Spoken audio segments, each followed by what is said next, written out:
মেঠোপথের ধুলায় ধুলায় সবুজ সোনার গায় হৃদয় আমার বাউল গানে হারিয়ে যেতে চায়। যেথায় বাজায় রাখাল ছেলে মিষ্টি মধুর বাঁশি, মন যে বলে একটুখানি আমরা দুজন রংপুর থেকে ঘুরে আসি।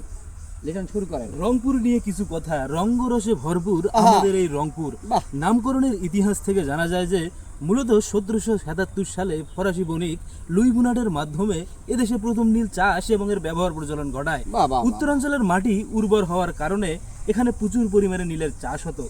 সেই নীলেই রঙ্গ নামে খ্যাত।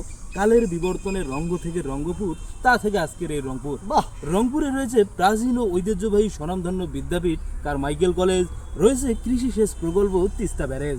1847 সালের দেশের প্রথম মুদ্রণ যন্ত্র স্থাপিত হয় এই রংপুরে। ওহ! রংপুরে স্বনামধন্য ব্যক্তিদের মধ্যে রয়েছে নারী জাগরণ ও নারী শিক্ষার প্রতিকৃত বেগম রোকেয়া সাখাওয়াত হোসেন, ব্রিটিশ বিরোধী আন্দোলনকারী নারী দেবী চৌধুরানী, ওহ! হোসেন মোহাম্মদ এরশাদ সাবেক রাষ্ট্রপতি, শাহ আব্দুল হামিদ সাবেক স্পিকার এবং সংসদ সদস্য। এছাড়াও আরও অনেক মহান ব্যক্তিত্বের জন্ম এই রংপুরে। রংপুরে গুরুত্বপূর্ণ ও দর্শনীয় স্থানগুলোর মধ্যে রয়েছে তাজহাট জমিদার বাড়ি, পায়রাবন্ধ বেগম রোকেয়ার বাড়ি, ওহ!